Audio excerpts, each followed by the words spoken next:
Bonjour, bienvenue à toi dans ce magnifique podcast, Les clés de transformation intérieure qui nous accompagnent sur notre chemin du retour à l'être.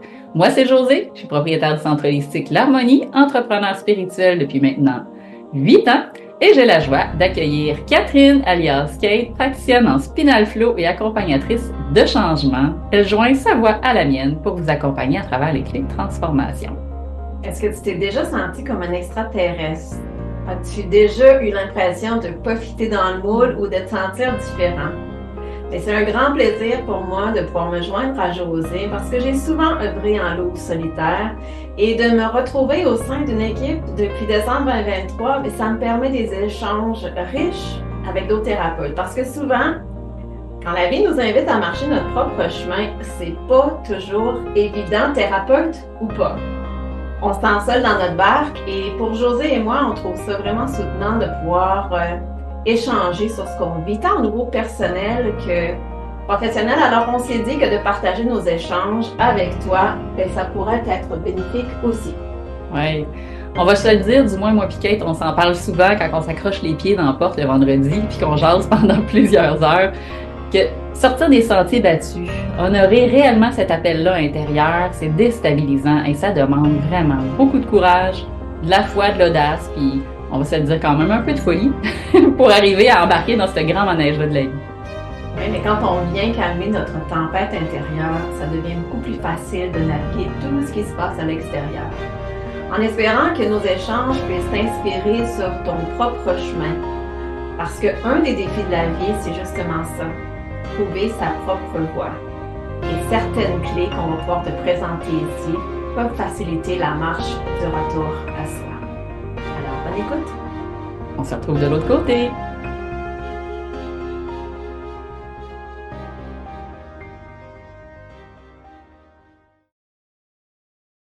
Bonjour tout le monde. Hello! Salut Kate. Salut! Nous revoilà pour un nouveau podcast sur les processus de la vie, les différents passages qu'on peut traverser, Ouais. des étapes qui sont pas toujours confortables. Je pense que tu es là-dedans un peu, du moins en ce moment, avec ton compagnon. Avec Lutz. Avec Lutz. Passage de la vie et de la mort. Ça m'a fait vraiment. La semaine passée, j'étais là-dedans pas mal toute la semaine parce que j'avais le sentiment que Lutz était dans sa transition. Ouais. Il y a eu plusieurs problèmes de santé depuis les fêtes. Il y a toujours eu pas mal de problèmes de santé. L'autre, c'est le chat en passant. Ouais, c'est mon chat. C'est un beau siamois avec, pour ceux et celles qui me connaissent, là, avec les yeux marquants. Puis, un chat médecine. Un chat médecine qui en a vu pas mal de toutes les couleurs. Puis, ça fait depuis les fêtes qu'il y a des problèmes de santé. Quand je suis partie en voyage, ça n'allait pas du tout. Mon ami l'a gardé, a essayé de le ramener, changer. Bref, ça fait plusieurs mois que je suis là-dedans. Puis dans les semaines dernières, ben, ça s'est comme accentué. Il y avait 2, 3 jours où est-ce qu'il allait bien, mais après ça, ça dégénérait, puis ça revenait, puis ça dégénérait. Puis je pensais vraiment qu'il était sur ses derniers milles. Puis moi, ben, en ayant travaillé comme infirmière auxiliaire pendant presque 10 ans, j'ai accompagné plusieurs personnes dans ces grandes transitions-là. Ouais. Et je me suis dit, mais pourquoi est-ce que tu n'accompagnes pas ton chat là-dedans aussi? Parce qu'on a souvent le réflexe, ça va pas bien, on s'en va chez le vétérinaire. Puis si on est rendu là, on va le faire euthanasier. Et après ça, je me disais, c'est quoi ce rush-là dans le podcast précédent? On parlait du temps. Ouais. Et quand on est dans ces processus-là qui sont inconfortables, dont le processus de la mort, est-ce qu'on essaie donc de bypasser ça? Puis d'accélérer ça pour que, regarde, là, on est tellement inconfortable de voir l'autre inconfortable. On voudrait que ça aille plus vite pour que ça finisse, là, tu sais. Ouais. Puis après ça, c'est fini. Puis on se dit comme, oh mon Dieu, que j'aurais pris encore du temps. Ouais. Right? Comment est-ce qu'on revient encore dans la On thématique est du encore temps? dans le temps. Il y a autre chose à dire. Tout le monde n'avait pas à dire sur ce podcast-là. Mais ça m'a fait voyager dans ces sphères-là la semaine dernière. Euh, Ça m'a fait réfléchir sur les passages de la naissance, les passages de la mort et la vie qu'il y a avant, pendant et après. Ouais. Puis il y en a plein d'autres passages dans la vie, là.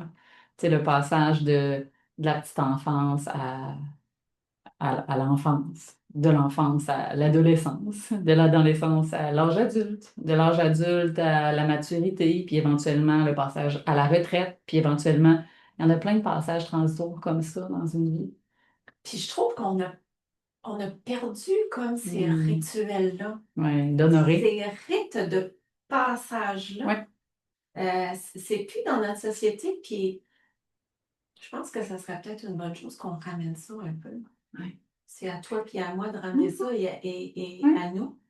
Mhm. Parce que c'est des moments importants, c'est des moments pivot souvent Ouais. euh, dans la vie. Donc, Ouais. moi, cette semaine-là, ça a été riche. Ça a été riche d'enseignement. Ça a été Hmm. riche de temps passé avec ce Ouais. petit être-là. Ça a été riche euh, dans les prises de conscience. Hmm. Dans la présence. J'ai fait beaucoup de rituels aussi, beaucoup de travail énergétique. J'y ai donné un buffet de tout ce qu'il pouvait manger Ouais. pour au final lui demander d'attendre s'il était capable, d'attendre s'il était capable à samedi parce que j'avais des clients. Ouais. Puis je voulais pouvoir Ouais. l'accompagner si Ouais. c'était le moment pour lui de passer à autre chose. Puis il est arrivé le samedi. Puis le samedi, écoute, c'était quasiment une célébration avec lui. On s'est mis de la musique, j'ai fait de la musique, j'ai fait Hmm. des chants de l'âme, de travail énergétique. J'ai passé 3 jours à dormir sur le divan, À veiller. à le veiller pour au final, dimanche matin, me réveiller. Puis là, top notch. Ni vu ni connu, il s'est mis à prendre du mieux, il s'est mis à gambader, il s'est mis à jouer, il s'est mis à retourner dehors, il s'est mis à ronronner, il s'est mis à me parler, il s'est mis à manger, il s'est mis à pisser et à chier, ce qu'il faisait plus. Ouais. Puis j'étais comme, holy shit, qu'est-ce qui s'est passé là? Hmm. Intéressant. Donc, de vraiment Ouais. venir me déposer Ouais. dans le processus dans lequel il était, au lieu d'essayer de rusher ça, Ouais. de l'amener chez le vétérinaire, puis dans l'état dans lequel il était, ça m'aurait pas surpris qu'on m'ait dit, écoute, on va l'accompagner, puis il est rendu là. Ouais. Qu'en réalité, ben, il restait encore, je ne sais pas combien de temps, là. Je ne sais pas si ça va revenir, je ne sais pas, tu sais, puis je vais peut-être aller y faire passer des examens, puis tout ça, mais moi, je me dis, s'il va bien de toujours se fier à une source extérieure, Hmm. ça aussi, ça m'a enseigné ça. Ouais. De l'écouter en dedans, ton intuition, d'abord. Ouais. On évite, hein, pour, on évite sur le téléphone quand il y a quelque chose qui va pas. L'inconfort, Ouais. l'inconfort dans de ce qu'on est en train de traverser, le passage dans lequel on est, Hmm. la transition. euh, on essaie toujours d'accélérer le temps. Ouais. On revient au temps Ouais. au lieu de s'asseoir dedans. Hmm. Là, dans la présence, en fait, puis d'accueillir cette période-là plutôt que la fuir. C'est Oui, un peu ça, quand on veut que ça aille plus vite, on veut que ça débarrasse. oui. Mais par expérience, dans peu importe le processus et le passage, que tu as l'impression que tu as voulu fuir ou que tu mets de côté, il rebondit. À un moment donné, puis il reste imprégné quelque part à l'intérieur de toi. Si c'est pas au niveau du corps physique, ça peut être au niveau de la psyché, ça peut être dans ton corps émotionnel. J'ai vécu, moi, dans le passage de la transition ici de l'entreprise, il y a quelques années, quand j'ai fait ma constellation, où j'ai plein de deuils qui ont émergé, juste dans les transitions, changements de nom de l'entreprise, puis dans les différents espaces où j'ai déménagé. Puis là, on parle de l'entreprise, l'entité de l'entreprise en soi, mais ça m'habitait aussi, ça faisait partie de moi. Mm. Et tous ces deuils-là, là, ils ont émergé tout d'un coup en même temps. Ben, à ce moment-là, ben, il fallait prendre le temps. Le temps d'écouter et d'adresser ce qui était là. D'exprimer les émotions qui étaient rattachées aussi, parce que ce sont les étapes qu'on sort quand on est dans le passage. Oui, Les différentes étapes du deuil. oui. Dans les fraternités, AA, et non, souvent ce que tu fuis te suit. Mhm. Puis ce que tu fais face, c'est face. Ouais. Donc, Mhm. quand on est dans de ralentir le temps, puis de s'asseoir dedans sans chercher à fuir Ouais. ça. Mhm. Puis tu sais, moi, dans ce passage-là, je me disais, hey, t'en as accompagné d'autres, là. Ouais. tu es capable d'accompagner ton chat. Absolument. Je me ramenais à ma grand-mère que j'ai accompagnée pendant plusieurs années, mais dans ses derniers jours, parce que ça y a pris 11 jours sans boire, sans manger. Wow. Le Pour corps est quitter incroyable. le corps, écoute, c'était quelque chose, là, tu sais, elle commençait à sentir, là, c'était en train de se décomposer de l'intérieur, puis là, je disais, Grandma, il serait temps que tu y ailles. J'essayais de... Avant ça, je m'en voulais d'y avoir dit ça, tu sais, je me disais. Mais là, c'était le temps, là, tu sais, mais elle a pris le temps. Grandma, elle voulait pas rien manquer, puis je sais que tu étais là, puis qu'elle voulait pas partir, parce que là, moi, j'étais toute là, avec elle, toute là. Fait que, écoute, c'est sûr qu'elle en profitait, puis qu'elle ramassait tout, puis moi aussi, j'aurais fait pareil. Tu sais, moi aussi, j'aurais fait pareil, donc, de se ramener à honorer ces passages-là, que ce soit quand on perd un emploi, par exemple. Tu perds un emploi, tu te retrouves sans rien, puis là, tu paniques, bon, côté financier, puis tout ça, puis tu... Go, go, go, faut trouver quelque chose vite, hein? Oui, au lieu de s'asseoir dedans, puis de se dire, OK, bon, là, je vais prendre un peu de ce temps-là pour moi, pour prendre ce que la vie, des fois, c'est un cadeau emballé. Drôlement, mais oui. Des fois, tu le vois pas. Des fois, c'est un cadeau drôlement emballé. Drôlement emballé. Ouais. On voit pas le cadeau qu'il y a derrière cet événement-là. C'est ça. Mais la vie, on ne subit pas la vie. La vie est là pour nous traverser. Puis des fois, ben, quand elle nous traverse la vie, elle nous demande de s'arrêter. Puis parce qu'on n'entend pas le message, ben, elle vient cogner à la porte. Elle cogne plus fort. Jusqu'à ce qu'on l'entende. Elle nous invite à nous arrêter. Ouais. Dans ces moments de transition-là. Puis c'est venu beaucoup sur le sujet cette semaine, la semaine dernière, ça, c'est ces moments de transition-là, ces passages. Pas toujours sage, mais quand on sent qu'on n'est plus vraiment celle qu'on a été, puis qu'on n'est plus encore celle qu'on devient, on est comme dans l'entre-deux, où est-ce qu'on peut ressentir le vide, l'absence, où est-ce qu'on a des grandes questions existentielles qui vont remonter à la surface, où est-ce qu'on ne sait juste plus, où est-ce qu'on se sent perdu. Puis des fois, on essaie donc de faire toutes sortes d'affaires parce que c'est inconfortable, ces passages-là. Exact. C'est la période souvent d'inconnu qui peut être très insécurisante. C'est souvent ce bout-là, transitoire, que moi j'appelais ça de l'anxiété de transition. J'avais découvert ça avec ma psy à l'époque, avec mes enfants. Donc, il y avait des phases d'anxiété de transition, comme si ces espaces-là n'avaient pas su être sécurisés sur le plan émotionnel, dans une forme de présence bienveillante.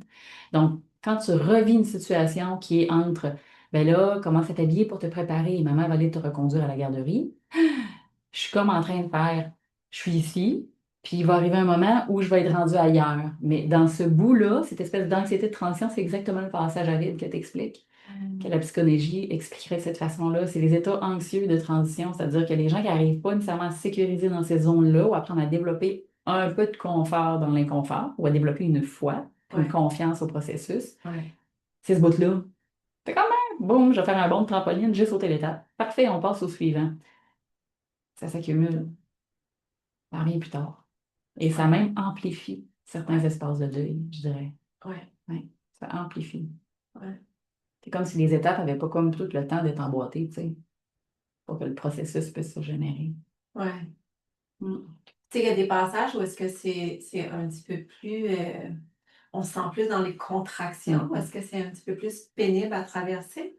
Mais il y a aussi des passages où est-ce que ça nous crée beaucoup d'expansion aussi. Puis où est-ce que ça peut quasiment être vertigineux, tellement qu'on est dans des hautes sphères, puis qu'on est comme « Oh, les mollets, je peux pas croire que ça m'arrive! » ou que, fait que ça aussi, ça demande de l'adaptation, mais de ce côté-là, c'est un petit peu plus facile. Puis tu sais, dans ces passages-là, ce qui me venait tantôt aussi, c'est, on a parlé de la mort, là, mais on peut aussi parler de la naissance. Tu sais, toi, tu as accouché naturellement.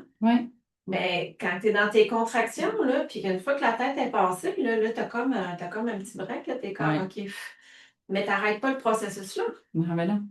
Faut le mettre au monde. Faut mettre au monde, puis là, c'est comme, là, il reste les épaules à passer.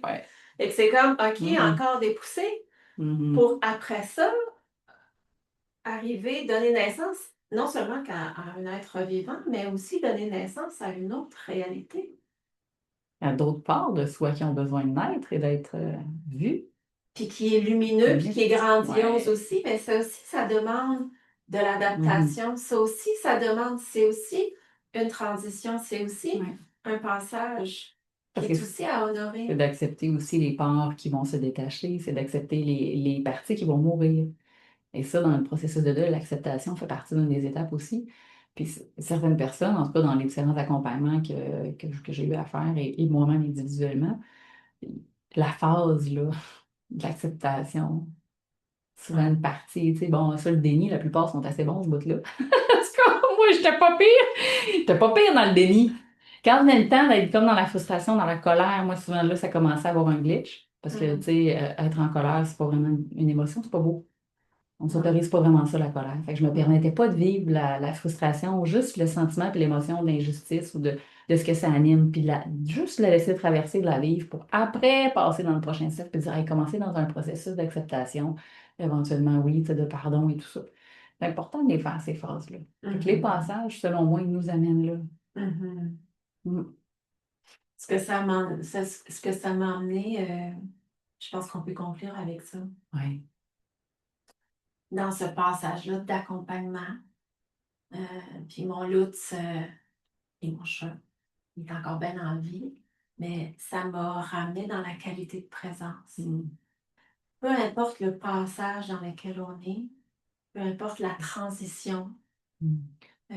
la qualité de présence vient faire toute la différence. Et des fois, pour en arriver là, ben, c'est bien de se faire accompagner. Moi, j'ai beaucoup d'outils qui m'ont permis de revenir là. Mm. Et j'ai utilisé ces outils-là qui me sont revenus à la surface pendant ce passage-là. Mais j'ai aussi été accompagnée par des bonnes amies, par d'autres thérapeutes, par toi, même quand tu étais en voyage. Donc, de se faire accompagner, parce que des fois, quand on est là-dedans, on a de la difficulté à voir nos angles morts. On a de la difficulté à voir clair parce qu'on se sent un peu dans le brouillard, dans la tempête. Donc, d'avoir quelqu'un à l'extérieur qui nous sert d'ancrage pour qu'on puisse se permettre d'aller dans ces espaces-là, qu'on puisse se permettre d'accueillir, de s'accueillir soi-même dans ce qu'on est en train de vivre, mais c'est d'être vraiment dans la présence complète de ce qu'on est en train de vivre pour profiter de ça parce que dans ces grands passages-là, il y a énormément d'enseignements, il y a énormément de libération. Absolument. On ne sait pas ce qui se passe après. Fait que dépendamment d'un passage à l'autre, on entraîne moins. Voilà. Sinon, on accumule. Ouais. Ça les passages de la vie. Ça m'a permis de vraiment vivre une multitude d'émotions. Je me suis permise de m'en aller là-dedans pour avoir un Minou qui est encore présent aujourd'hui. Mais ça leur a été l'expérience. Maintenant, si jamais ça revient, parce que je ne sais pas où est-ce qu'il s'en va avec ça, mais je me sens encore plus prête à continuer de l'accompagner dans ce passage-là, dans cette transition-là, ou encore pendant quelques années qui sait. Et peut-être qu'à travers ces chants et cette présence, il y aura une partie de guérison quelque part pour le chat, tu sais, qui se sera autorisé lui, à faire ah, wow, et finalement, ça vaut encore la peine que je sois ici. Ça, on ne sait pas, hein, au niveau de l'âme, bon, les gens sont d'accord ou pas en disant que l'animal a une conscience énorme ou non. On pourrait faire tout un autre podcast là-dessus, je n'ouvrirai pas là-dessus. Mais il y a probablement, lui, dans son esprit ou dans son essence, quelque chose à travers cet enseignement-là que vous ayez toutes les deux besoin d'intégrer. Absolument. Et c'est ça qui est beau, hein, l'être vivant nous enseigne tellement. Merci, Kate, pour ton partage. Merci de nous avoir ouvert. Merci de... Puis il est beau, l'autre, si vous ne l'avez pas vu, là. Allez voir les photos, là, Kate, là, non, non, c'est pas... Une douceur, cet animal. Donc, on vous dit à très bientôt pour un prochain podcast. Merci.